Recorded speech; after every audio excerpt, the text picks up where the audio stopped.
اعوذ باللہ من الشیطان الرجیم بسم اللہ الرحمن الرحیم اللہم صلی علی سیدنا محمد معدن الجود والکرم وآلہ وسلم۔ سامعین و ناظرین اکرام، السلام علیکم ورحمۃ اللہ وبرکاتہ۔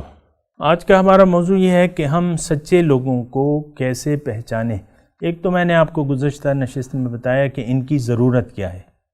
انسان کے بغیر انسان ہدایت نہیں پا سکتا، انسان کے بغیر انسان اپنی معراج تک نہیں پہنچ سکتا۔ اس بات پہ اچھی طرح غور کریں، کوئی بھی سوال ہو تو آپ مجھ سے کہہ سکتے ہیں، لیکن میں تو آپ کو قرآن سے باتیں بتا رہا ہوں کہ اس وقت بھی اللہ تعالیٰ نے ہمیں یہ حکم دیا ہے کہ تم سچے لوگوں کو تلاش کرو۔ اب آج کا جو ہمارا موضوع یہ ہے کہ ہم سچے لوگوں کو کیسے پہچانیں۔ دیکھیں، یہ آسان ہے۔ آسان یہ ہے کہ آپ نے تو جانا ہے اللہ کے پاس۔ جو بھی اس راستے کا مسافر ہو، ایک مثال کے طور پہ آپ پنڈی جا رہے ہیں، پنڈی کا راستہ آپ کو نہیں معلوم، تو آپ ایک شخص سے پوچھتے ہیں کہ بھئی میں نے پنڈی جانا ہے، وہ بھی پنڈی کے راستے کا مسافر ہے، وہ کہتا ہے میرے پیچھے آؤ۔ بعض اوقات ایسا ہوتا ہے نا، ہم گاڑی میں راستہ بھول جاتے ہیں، کسی گنجان علاقے میں ایک گاڑی والا مل جاتا ہے ہمیں کہ بھئی تم میرے پاس آؤ، میں بھی وہیں جاؤں۔ ہوتا ہے کبھی ایسا؟ ہو سکتا ہے نا، میرے پاس آؤ۔ مجھ سے تو کافی مرتبہ ہوا ہے کہ بھئی میں زما خوازم، تو وہ اس کے پیچھے جو ہے۔ تو بات یہ ہے کہ دیکھیں، ایک تو سچے لوگوں کی ضرورت ہے۔ افسوس سے یہ کہنا پڑتا ہے کہ اللہ تعالیٰ نہ تو ہماری منزل ہے اور نہ ہم اس کے راستے پر چلنے والے لوگوں کو تلاش کرتے ہیں۔ وہ تو ایک الگ بات ہے، لیکن یہ ہے کہ پہچان کا سوال ہے کہ ہم کیسے پہچانیں گے۔ دیکھیں، جو شخص جس شخص کا آپ ساتھ دینا چاہتے ہیں، اور یہ ساتھ دینے کا لفظ جو ہے یہ قرآن میں ہے کہ وَاتَّبِعْ سَبِيلَ مَنْ أَنَابَ إِلَيَّ، کہ تم اس شخص کے راستے پر چلو جو میری طرف رجوع کر چکا ہے۔ وَاتَّبِعْ، اتباع کرو، یہاں بھی اتباع کا لفظ آ گیا۔ من اناب الیہ، جو بھی اللہ کے راستے پر چل رہا ہے تم اس کے ساتھ ہو لو۔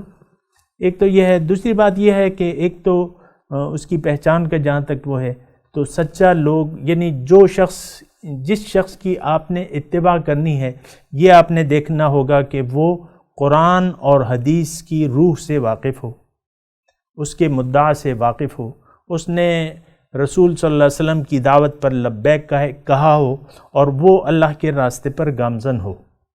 تو یہ آپ اس کی محفل میں بھی بیٹھ کر دیکھ سکتے ہیں اور اندازہ لگا سکتے ہیں کہ انسان اپنی باتوں سے پہچانا جاتا ہے۔ عام طور پہ دنیا دار لوگوں کی محفل میں بیٹھیں گے تو آپ کو اس کے علاوہ ان کی باتیں کیا ہوں گی؟ جو اللہ والے ہیں تو ان کی محفل میں آپ بیٹھیں گے تو اللہ کی باتیں آپ سننے کو لازماً ملنے چاہیے، اور اس کو ایسا ہونا چاہیے آپ اس میں یہ کہ بھئی یہ ہمیں کس طرف بلا رہا ہے۔ یہ سچے آدمی کی تلاش کرنی ہے نا، تو آپ یہ دیکھیں کہ وہ آپ اس کی محفل میں بیٹھ کے ٹرائل بیس پہ کہ بھئی یہ شخص کون ہے، ہمیں کس طرف لے جانا چاہ رہا ہے، تو آپ اس کی محفل میں بیٹھ کے دیکھیں، اس کے ساتھیوں کو دیکھیں کہ وہ کہاں کے راستے ہیں، وہ کون کون ہیں، کتنے اس میں جو بھی صفات ہیں۔ تو انسان اپنے اصحاب سے بھی پہچانا جاتا ہے، اور حضور صلی اللہ علیہ وسلم کی ایک حدیث ہے کہ المرء علی دین خلیلہ فلینظر من یخال، انسان اپنے ساتھی کے دین پر ہوتا ہے تو اس کو چاہیے کہ دیکھے کہ کس سے یہ دوستی کرتا ہے۔ اس کا حدیث کا مطلب یہ ہے کہ آپ برے ساتھیوں سے دوستی مت لگاؤ، بروں کو، جو اللہ کے راستے پر آپ کے ساتھی نہیں ہیں، اس سے آپ نے تعلق توڑ دینا ہے۔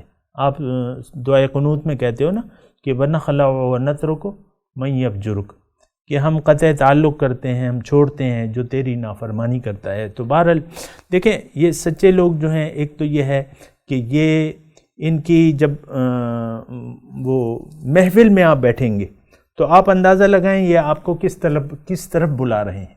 کیا وہ آپ سے مال کا طلبگار ہے، یا اس نے کوئی دکان کھولی ہوئی ہے؟ بعض اوقات ہوتا ہے نا کہ بھئی میری مٹھی گرم کرو اور میں تمہارا کام کر دوں گا. تو وہ محفل میں اس کی باتوں سے آپ اندازہ لگا سکتے ہیں. تو دیکھیں جو مختصر الفاظ ہیں وہ جو کتابوں میں آتے ہیں، عالم، عامل اور معزون. عالم مطلب عالم کا یہ مدرسے والا ضروری نہیں ہے، جانتا ہو، اللہ تعالیٰ کا راستہ جانتا ہو، آپ کو اللہ کی طرف ہدایت دے سکتا ہو، خود بھی اس راستے پر ہو، عامل ہو، اسی راستے پر وہ خود بھی چل رہا ہو. اور پھر تیسری بات یہ ہے کہ اس کو اجازت ہو، کیونکہ اجازت یافتہ لوگ ہی سے آپ کو رابطہ کرنا ہوگا کہ وہ